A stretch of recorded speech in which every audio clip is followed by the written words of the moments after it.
모두가 삼성전자와 SK하이닉스의 상승에만 집중하는 동안 월스트리트의 스마트머니는 이미 다음 타겟으로 조용히 이동하기 시작했습니다. 그게 뭐냐? 바로 2차 전지입니다. 여러분이 이 영상을 보고 계신 지금 이 순간에도 글로벌 빅테크 기업들은 수조 원짜리 계약서에 사인을 하고 있고 정부는 규제를 바꾸고 있으며 산업 구조 자체가 재편되고 있습니다. 문제는 대부분의 개인 투자자들은 이 움직임을 감지하지 못하고 있다는 겁니다. 왜 그럴까요? 언론은 반도체 열풍만 보도하고 증권사 리포트는 전기차 시장 둔화만 강조하기 때문입니다. 하지만 진짜 게임 체인저는 따로 있었습니다. 제가 오늘 여러분께 알려드릴 내용은 단순한 주식 정보가 아닙니다. 이건 앞으로 최소 5년에서 10년 동안 글로벌 산업 지도를 완전히 바꿀 메가트렌드의 시작점입니다. AI 혁명의 진짜 수혜주가 누구인지, 왜 지금이 마지막 저점 매수 기회인지, 그리고 어떤 종목들이 폭발적으로 재평가될 수밖에 없는지를 정확히 짚어드리겠습니다. 이 정보를 알고 있는 사람과 모르는 사람의 수익률 격차는 앞으로 몇 년 뒤 최소 몇백 % 이상 벌어질 겁니다. 13분만 집중해주세요. 이 영상 하나면 충분합니다. 자, 먼저 핵심부터 말씀드리겠습니다. 지금 시장에서 가장 중요한 키워드는 AI입니다. 그런데 대부분의 사람들은 AI 하면 반도체만 생각합니다. 엔비디아, AMD, 삼성전자, SK하이닉스 이런 기업들 말이죠. 물론 맞습니다. 이 기업들은 실제로 엄청난 상승을 했고 지금도 강세입니다. 하지만 여기서 끝일까요? 절대 아닙니다. AI 산업의 진짜 보틀넥은 반도체가 아니라 전력입니다. 마이크로소프트, 구글, 메타, 아마존 같은 빅테크 기업들이 지금 가장 골치 아파하는 게 뭔지 아십니까? 바로 AI 데이터 센터를 돌릴 전기가 부족하다는 겁니다. 여기서 놀라운 팩트 하나 알려드릴게요. AI 데이터 센터를 짓는데 100조 원을 투자한다고 가정하면 그중 70%인 70조 원은 반도체를 사는 데 쓰입니다. 그럼 나머지 30조 원은 어디에 쓰일까요? 바로 전력 인프라입니다. 30%라고 적다고 생각하시면 안 됩니다. 지금 전 세계적으로 AI 데이터 센터 건설 붐이 일어나고 있는데 이게 한두 개가 아닙니다. 수백 개, 수천 개가 동시에 지어지고 있습니다. 그럼 30%씩만 계산해도 어마어마한 시장이 열리는 겁니다. 그리고 이 30조 원이 바로 2차 전지 시장으로 흘러들어갑니다. 자, 이제 왜 배터리가 폭발할 수밖에 없는지 정확한 논리를 설명드리겠습니다. 첫 번째, 전력 수요 폭증입니다. 미국 에너지부 발표 자료에 따르면 2035년까지 미국 내 데이터 센터 전력 수요가 현재 대비 30배 증가할 것으로 예측됩니다. 30배입니다. 이게 어느 정도 규모냐면 지금 미국 전체 전력 소비량의 상당 부분을 AI 데이터 센터가 차지하게 된다는 겁니다. 문제는 이 전력을 어떻게 공급하느냐입니다. 원자력 발전소를 짓자고요? 시간이 얼마나 걸릴까요? 최소 10년에서 20년입니다. 화력 발전소도 5년에서 10년 걸립니다. 그런데 AI 기업들은 지금 당장 전기가 필요합니다. 내일 당장 데이터 센터를 가동해야 하는데 전기가 없으면 아무 소용이 없는 겁니다.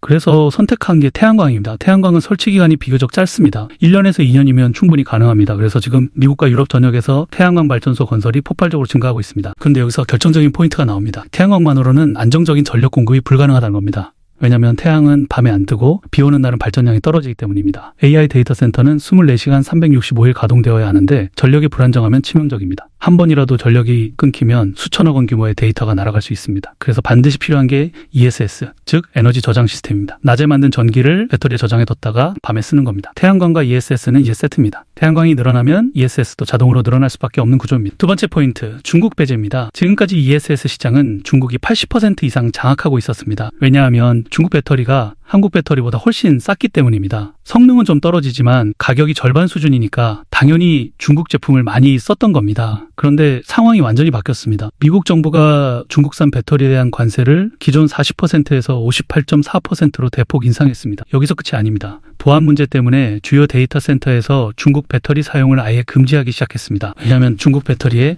백도어가 심어져 있을 가능성이 있기 때문입니다. 데이터 센터는 국가 안보와 직결된 핵심 시설입니다. 여기에 중국산 배터리를 쓴다는 건 보안상 너무 위험하다는 판단이 나온 겁니다. 그래서 지금 미국, 유럽의 주요 빅테크 기업들이 한국 배터리로 대거 전환하고 있습니다. LG 에너지 솔루션, 삼성 SDI, SK온 같은 한국 배터리 3사의 주문이 폭주하고 있다는 겁니다. 세 번째 포인트, 공급망 재편입니다.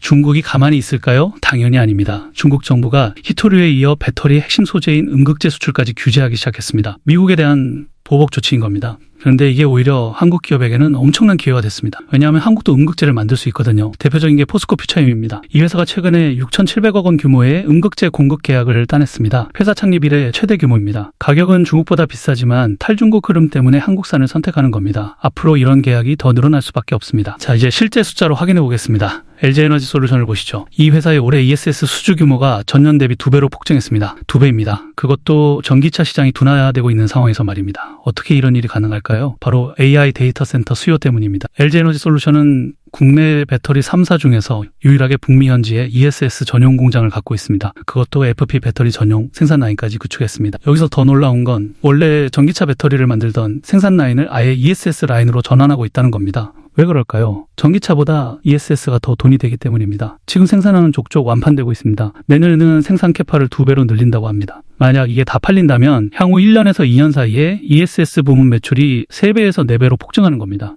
이 주가에 반영 안 될 수가 있겠습니까? 글로벌 시장 전망도 보시죠. 리튬이온 배터리 기반 ESS 시장 규모가 2035년까지 현재 대비 10배 성장할 것으로 예측됩니다. 10배입니다. 이건 단순 예측이 아니라 이미 진행되고 있는 현실입니다. 지금 이 순간에도 전 세계에서 수백 개의 태양광 프로젝트가 진행 중이고 그 모든 프로젝트에 ESS가 필수로 들어갑니다. 더 중요한 건 배터리 기업들의 사업 모델 자체가 진화하고 있다는 겁니다. 예전에는 배터리만 만들어서 팔았습니다. 그런데 지금은 배터리를 넘어서 에너지 사업자로 변신하고 있습니다. 무슨 말이냐면 배터리 기업들이 전기 사업 허가까지 취득하고 있다는 겁니다. 이제 배터리 기업이 작은 발전소 역할을 하는 겁니다. 태양광에서 만든 전기를 배터리에 저장했다가 필요한 곳에 공급하는 일종의 에너지 중개 사업까지 하게 된 겁니다. 여기에 더해서 AI 기반 화재 예방 시스템, 예측 가능한 전력 공급 시스템까지 통합해서 제공합니다. 그러니까 단순히 배터리만 파는 게 아니라 토탈 솔루션을 제공하는 겁니다. 이렇게 되면 부가가치가 몇 배로 뛰어오릅니다.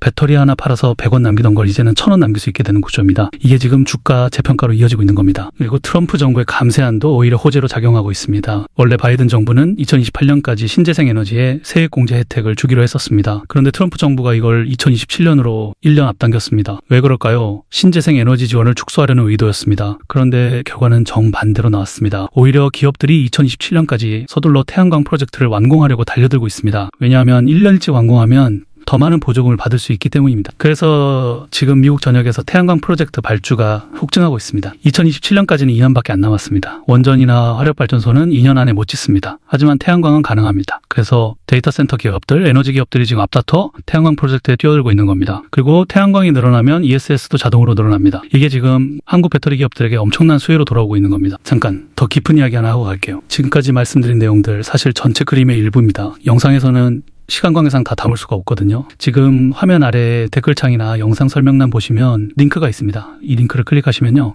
실시간 정보 공유방에 입장하실 수 있어요. 여기서는 지금 말씀드린 내용보다 훨씬 더 구체적이고 실시간으로 업데이트되는 정보들을 받아보실 수 있습니다. 어떤 정보들이 제공되냐면요. 당일 주목해야 할 종목과 테마를 아침마다 실시간으로 올려드리고 있고요. 앞으로 대장주될 가능성이 높은 종목들 이런 것들도 분석해서 공유해드립니다.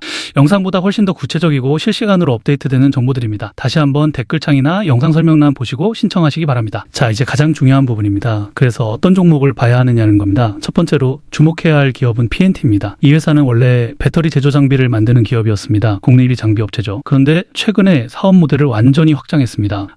장비만 만들던 회사가 이제 배터리까지 직접 만들기 시작한 겁니다. 여기서 핵심은 롤투롤 기술입니다. 이게 고효율 배터리를 만드는데 필수적인 기술인데 PNT가 이 기술을 보유하고 있습니다. 그래서 AI 수혜주로 새롭게 주목받고 있는 겁니다. 더 놀라운 건 이 회사가 LFP 각형 배터리 생산 체제를 구축했다는 겁니다. 그것도 장비부터 양극재 그리고 배터리 조립까지 수직 계열화를 완성했습니다. 무슨 말이냐면 배터리를 만드는데 필요한 모든 걸 자체적으로 다 할 수 있다는 겁니다. 원래 삼성 SDI, LG에너지 솔루션 같은 대기업들만 할 수 있던 일을 중견기업인 PNT가 해내고 있는 겁니다. 이게 중요하냐면 장비 회사에서 제조 회사로 업그레이드 되는 순간 밸류에이션이 완전히 달라지기 때문입니다. 장비 회사는 고객사 실적에 영향을 받지만 제조 회사는 직접 시장 수요를 흡수할 수 있습니다. 이익률도 훨씬 높아집니다. 그래서 지금 PNT가 재평가 국면에 들어가고 있는 겁니다. 두 번째로 주목할 기업은 신성이엔지입니다. 이 회사는 원래 반도체와 2차전지, 클린룸 전문 기업이었습니다. 그런데 최근에 사업 영역을 신재생 에너지와 데이터 센터 쪽으로 확장했습니다. 특히 태양광과 ESS를 연계한 통합 에너지 시스템을 구축하고 있습니다. 여기에 더해서 차세대 데이터 센터 냉각 기술인 액침 냉각 시스템까지 개발하고 있습니다. 왜 냉각이 중요하냐면 AI 데이터 센터는 엄청난 열을 발생시키거든요. 이 열을 식히지 못하면 서버가 다운됩니다. 그래서 냉각 기술이 필수인데 기존 공냉식으로는 한계가 있습니다. 그래서 액침 냉각이라는 새로운 방식이 나온 건데 신성이엔지가 이 기술을 선점하고 있는 겁니다. 데이터 센터 전력 공급, 냉각, 운영 솔루션까지 토탈로 제공할 수 있다는 게 이 회사의 강점입니다. 현재 주가는 바닥권에 있는데 앞으로 AI 데이터 센터 시장이 폭발하면 이 회사도 같이 재평가될 가능성이 큽니다. 세 번째는 포스코 퓨처엠입니다. 아까도 잠깐 언급했지만 이 회사는 배터리 핵심 소재인 음극재를 만드는 기업입니다. 최근 6,700억 원짜리 약을 따냈다고 말씀드렸죠. 이게 왜 중요하냐면 지금 미중 갈등이 심화되면서 배터리 소재 공급망이 재편되고 있기 때문입니다. 중국이 음극재 수출을 규제하기 시작했으니까 대체 공급처가 필요한 겁니다. 그 수혜를 포스코 퓨처엠이 받고 있는 거죠. 가격은 중국보다 비싸지만 품질과 안정성 면에서 우위를 점하고 있습니다. 앞으로 탈중국 흐름이 더 강화되면 이 회사에 대한 수요는 계속 늘어날 수밖에 없습니다. 그리고 포스코라는 대기업 계열사라는 점도 신뢰도를 높여주는 요소입니다.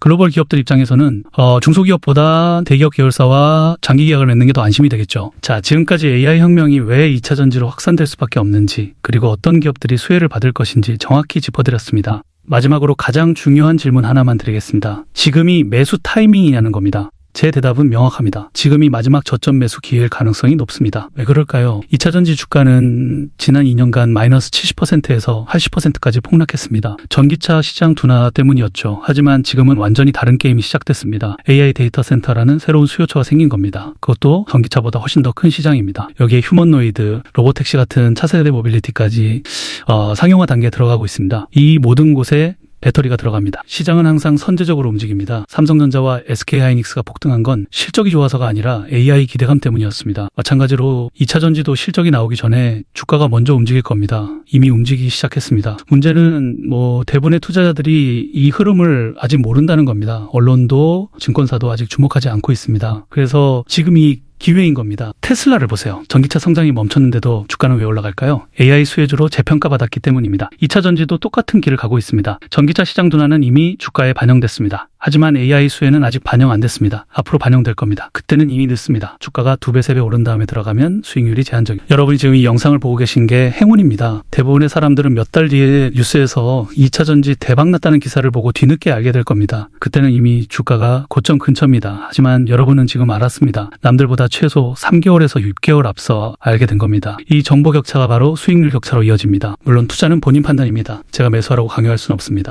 하지만 최소한 이 흐름은 알고 계셔야 합니다. 모르고 놓치는 것과 알고도 안 하는 건 완전히 다른 문제니까요. 오늘 이 영상 하나로 여러분은 시장보다 한 발 앞서 나갈 수 있는 정보를 얻으셨습니다. 이제 선택은 여러분의 몫입니다. 마지막으로 한 가지만 더 말씀드리겠습니다. 이런 정보를 유튜브에서 공개하는 건 사실 쉽지 않은 결정이에요. 하지만 정보는 공유될 때 더 큰 가치를 만든다고 믿습니다. 여러분이 이 영상을 보고 수익을 내신다면 그게 저한테는 가장 큰 보람입니다. 오늘 영상이 도움이 되셨다면 좋아요와 구독 부탁드립니다. 그리고 주변에 투자하시는 분들께 이 영상을 꼭 공유해주세요. 함께 성공하는 게 진짜 성공입니다. 다음 영상에서는 더 깊이 있는 종목 분석과 구체적인 매수 타이밍 전략을 가져오겠습니다. 여러분의 성공 투자를